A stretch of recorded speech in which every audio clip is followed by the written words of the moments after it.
Halo teman-teman, ketemu lagi dengan saya Nanda Julian pada materi sejarah lokal. Jika pada materi sejarah lokal sebelumnya kita berbicara mengenai bagaimana hubungan antara sejarah lokal dan sejarah nasional, maka pada pertemuan kali ini kita akan bahas mengenai apa saja sih sebenarnya tipe-tipe dari sejarah lokal. Mungkin selama ini kita pahami sejarah lokal itu sebagai satu kesatuan, tapi sebenarnya dia ada banyak tipe seperti itu ya. Dan di materi kali ini kita akan coba kupas tuntas bagaimana atau apa saja tipe-tipe dari sejarah lokal tersebut. Nah, yang pertama adalah ada sejarah lokal tradisional. Tipe sejarah lokal seperti ini adalah hasil penyusunan sejarah dari berbagai kelompok etnik uh, yang ada di Indonesia, tapi sudah bersifat tertulis. Misalnya yang sering sekali kita dengar ada Babat, ada Hikayat, ada Tambo, ada Lontara misalnya di beberapa daerah lain di Indonesia, dan apa saja yang bentuknya tertulis seperti itu. Nah, biasanya kan ini dikaitkan sama sastra juga ya, tapi di dalamnya juga beberapa di antaranya memuat informasi sejarah yang bisa kita pakai gitu. Oleh sebab itu, tipe sejarah seperti ini nih itu cenderung sangat apa ya? Sangat sangat identik dengan etnis tertentu kayak gitu. Dan sifat ikatan kekuasaan itu masih sangat-sangat longgar. Contohnya bisa teman-teman lihat misalnya ada Babat Tanah Jawi misalnya atau Babat Cirebon kayak gitu, ataupun daerah-daerah lain yang punya karya-karya tertulis kayak gitu, hasil-hasil karya tertulis yang sifatnya itu sangat etnis sekali. Nah, kemudian sebenarnya apa sih posisi sejarah lokal tradisional ini? Nah, bagi kita sejarawan, kita harus tetap apa ya, kritis dalam melihat sebuah sumber seperti itu, termasuk dengan sejarah lokal tradisional. Nah, walaupun tipe sejarah lokal seperti ini bisa dikatakan yang pertama berkembang di Indonesia ya. Dan ini juga merupakan warisan di masa lampau, tapi seringkali kita lihat ya dalam dalam tipe-tipe sejarah lokal tradisional, isinya itu seringkali apa ya, irasional seperti itu. Irasional, ada beberapa hal yang tidak masuk akal, tetapi banyak orang yang percaya itulah sebenarnya gambaran masa lalu sejarah yang ada di Indonesia. Nah, bagi kita sejarawan lokal modern ya bisa dikatakan seperti itu, atau kalian yang belajar sejarah lokal sekarang, sejarah lokal sebenarnya walaupun sifatnya irasional itu punya nilai tersendiri kayak gitu.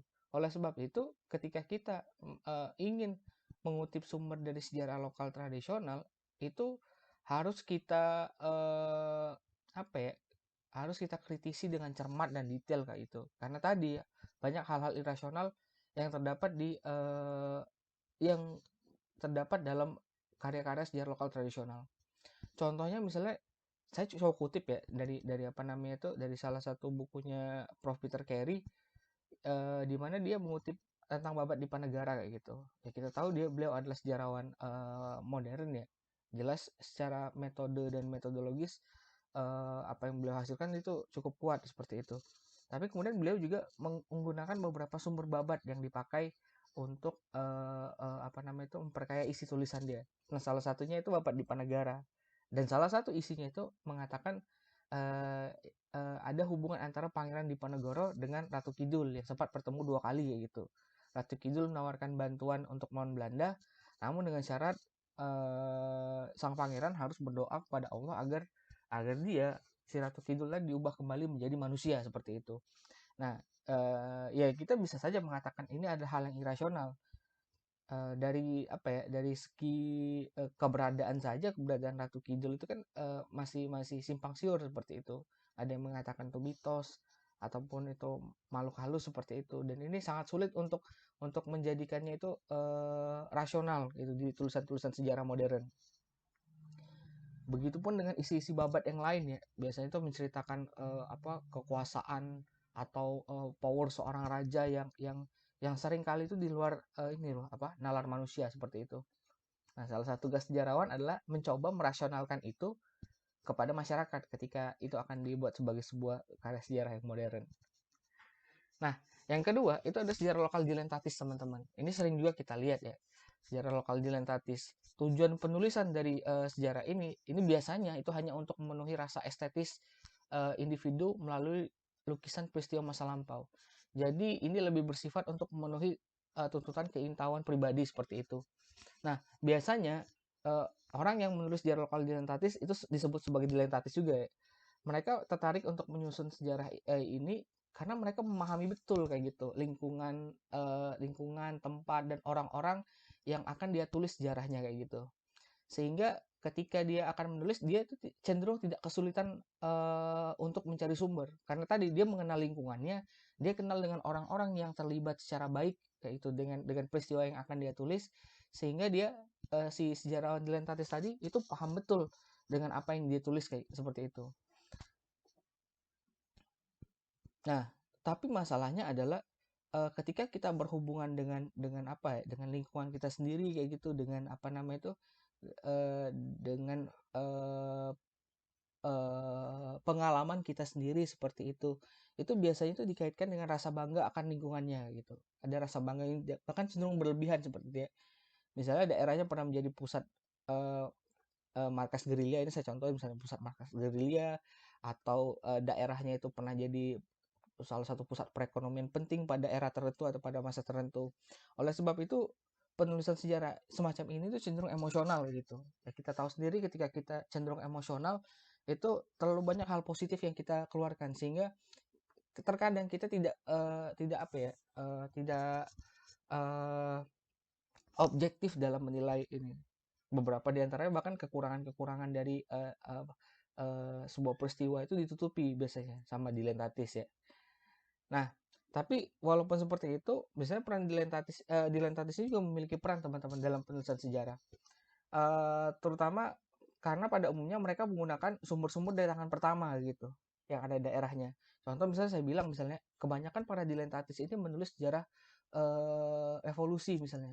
Beberapa sejarah revolusi yang tersebar di Indonesia itu ditulis kembali oleh ex-veteran atau mereka yang pernah mengalami langsung pertempuran selama masa revolusi, selama periode revolusi seperti itu, para tentara-tentara seperti itu ya. Nah, ketika mereka nulis kan mereka paham betul karena mereka mengalami peristiwa itu, mereka kenal dengan beberapa orang yang terlibat, atau mungkin mereka sendiri komandannya, atau dia kenal langsung dengan komandannya. Jadi dia tahu betul dengan tempat dan orang-orang yang terlibat dalam peristiwa tersebut. Nah, dari Dilentatis ini teman-teman, sebagai seorang sejarawan, kita bisa mengetahui siapa saja yang bisa kita jadikan sebagai sumber-sumber tangan pertama kayak gitu. Sumber-sumber primer lah kayak gitu ya, yang bisa kita pakai ketika kita pengen menulis daerah itu atau kita pengen menggali data dari daerah tersebut atau peristiwa yang sama gitu, seperti yang dibahas sama Dilentatis tadi. Seperti itu. Tapi kembali ya kayak gitu. Kalau penulisan sejarah yang cenderung emosional juga tadi saya bilang itu cenderung cukup subjektif, dan ketika kita berniat untuk menggunakan ini sebagai sumber sejarah dari tulisan kita, maka sebagai seorang sejarawan yang profesional kita mesti kembali ya, mesti mengkritik hal tersebut seperti itu. Contoh misalnya di periode revolusi kebanyakan ya kebanyakan mungkin dari kita menganggap bahwa peristiwa revolusi itu adalah peristiwa suci seperti itu ya, perang melawan penjajah, tapi tidak dimaknai dengan hal-hal lain yang penuh dinamika dalam peristiwa revolusi, misalnya terjadi pembantaian terhadap etnis tertentu atau terjadi apa ya, penjarahan misalnya, pembunuhan, dan itu seringkali ditutupi seperti itu. Nah, contohnya seperti ini saya bukannya promosi ya, tapi sekedar mencontohkan saja. Misalnya yang pertama itu ada tulisan Perang 5 Hari 5 Malam di Palembang, karya Haji Asnawi Mangku Alam. Beliau itu adalah salah satu tentara yang terlibat di dalam peristiwa tersebut. Jadi beliau menuliskan langsung ini apa namanya itu pengalamannya seperti itu ya. Nah, yang kedua itu ada tulisan dari saya sendiri ya. Saya sempat menulis pertempuran 5 Hari 5 Malam di Palembang seperti itu. Ini merupakan proyek dari Dikbud. Kalau misalnya dibandingkan dari pemakaian sumber, misalnya buku yang pertama itu cenderung didapatkan dari hasil wawancara dan ingatan penulis seperti itu. Sedangkan buku yang kedua, saya menggunakan beberapa sumber primer yang dipakai oleh penulis pertama dan juga digabung dengan sumber-sumber yang lain. Contoh misalnya surat kabar ataupun karya-karya sekunder, misalnya hasil-hasil penelitian yang sudah membahas secara komprehensif mengenai peristiwa revolusi yang ada di Palembang.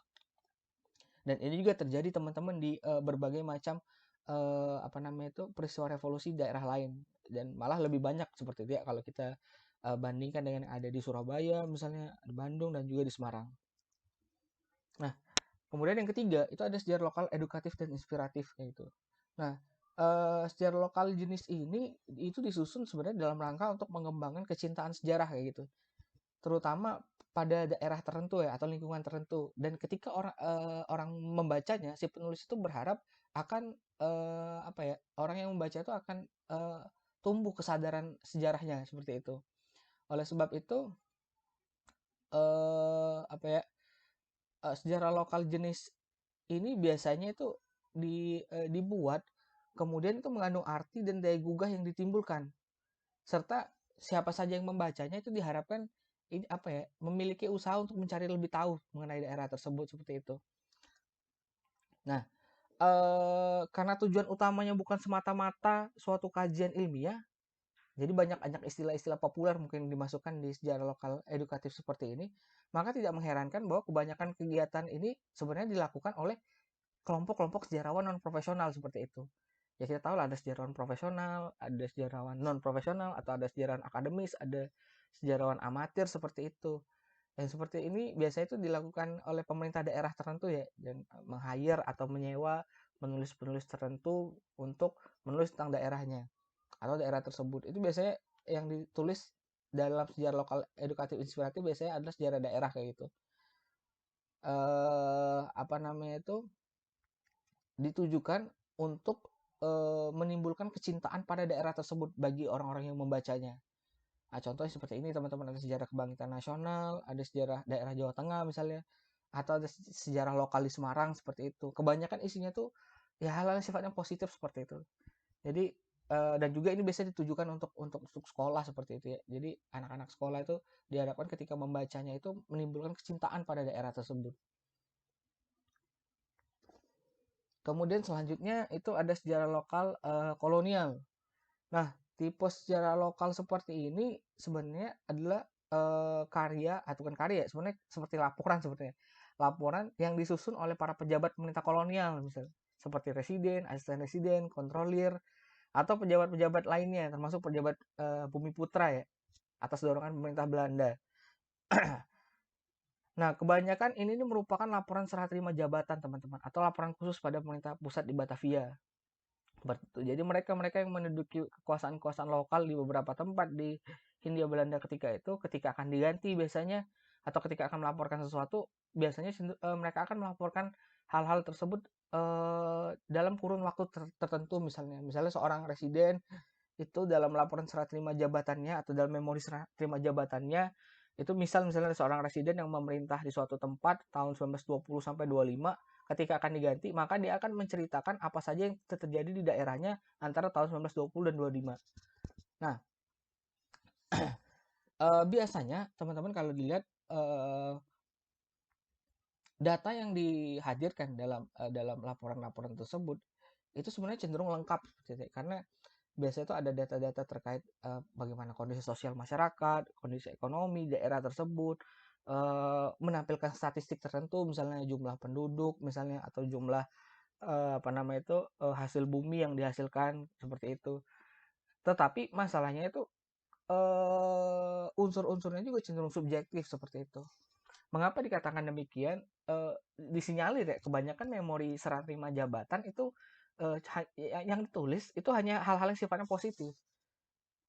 Biasa misalnya seperti yang kita tahu zaman sekarang juga, misalnya banyak juga kepala-kepala daerah yang hanya melaporkan hasil yang positif, tapi kondisi real di masyarakatnya itu tidak mencerminkan dari laporan tersebut, kontradiktif lah seperti itu ya. Dia mengatakan bahwa masyarakat dia makmur di laporannya, tapi ketika di lapangan bahwa kemakmuran itu hanya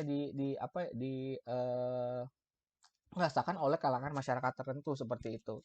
Nah, mengapa hal ini dilakukan? Itu jelas untuk pertama untuk menyenangkan ini ya, penguasa yang lebih tinggi dari dia kayak gitu. Yang kedua supaya jasa dia mungkin bisa dipakai di bidang lain kayak gitu setelah dia menjabat dari jabatan sebelumnya, misalnya jabatan presiden atau kontrolir dan sebagainya. Tapi walaupun subjektif ya, kita tadi ya sebagai seorang sejarawan kita juga ketika akan menggunakannya mesti cermat juga. Karena biasanya statistik yang dihadirkan itu itu berharga seperti itu untuk penulisan sejarah terutama pada periode kolonial kayak gitu ya. Nah, sih seperti ini ya. Ini ada banyak sekali teman-teman MVO ya kalau kita hubungkan dengan MVO atau memori serah terima jabatan seorang residen. Hitung saja ada berapa presiden yang di Indonesia. Cuma sayangnya mungkin Andri tidak punya seluruh laporan serah terima jabatan dari seluruh presiden yang ada di Hindia Belanda ketika itu ya. Misal contoh saya di Palembang, ketika saya meneliti tentang Palembang, eh, MVO atau memori serah terima jabatan residen Palembang itu hanya hanya ada pada kurun waktu tertentu. Ketika itu hanya ada sekitar awal abad 20, 1900 sampai 1930-an lah seperti itu. Jadi tidak menyeluruh. Nah, kemudian kita beranjak pada tipe sejarah lokal yang terakhir. Ada sejarah lokal kritis analitis. Sudah bisa dibayang-bayangkan oleh kritis analitis seperti tulisan sejarah yang benar-benar serius dan ditulis oleh sejarawan profesional. Nah, karakteristik dari tipe sejarah ini biasanya bersifat uraian atau pembahasan masalahnya telah menggunakan metodologi sejarah yang bersifat ketat seperti itu. Misalnya mulai dari pemilihan objek, langkah-langkah atau prosedur kerja dalam penulisan laporan atau penelitian ya, dan juga menggunakan konsep-konsep metodologi yang cukup mantap. Dan pelaksanaan penelitiannya umumnya ditangani oleh sejarawan profesional. Profesionalisme bukan saja ditentukan oleh latar belakang pendidikan, tapi juga karena keterampilannya di lapangan. Ini biasanya karena ya mungkin ya kalau kita bisa lihat hampir saya nggak bisa bilang seluruh, mungkin kebanyakan sejarah-sejarah yang ditulis di kampus seperti itu. Bisa kita bilang lah misalnya hasil kerja berupa skripsi, tesis, disertasi, kebanyakan juga merupakan sejarah lokal karena dia sudah membatasi skup penelitiannya pada ranah lokal tertentu misalnya seperti itu.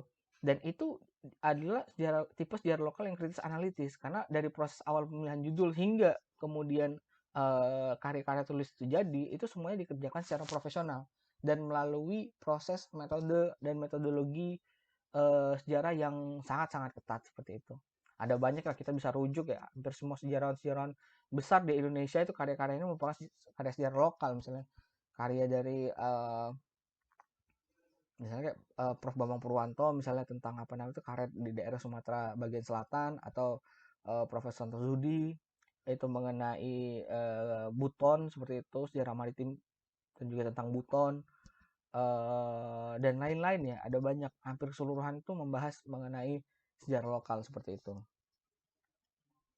Nah kita tiba pada akhir apa namanya itu pertemuan ini. Jadi tipe-tipe sejarah lokal itu setidaknya ada 5 yang bisa kita simpulkan di sini. Yang pertama ada sejarah lokal yang sifatnya tradisional, yang kedua ada sejarah lokal dilentatis, yang ketiga ada sejarah lokal apa ya? Yang ketiga tadi, kemudian ada kolonial, kemudian ada kritis analitis seperti itu. Sebentar, yang ketiga tadi itu ada ya edukatif inspiratif. Jadi yang pertama ada yang tradisional, dilentatis, edukatif inspiratif, kolonial, dan yang terakhir adalah sejarah lokal kritis dan analitis.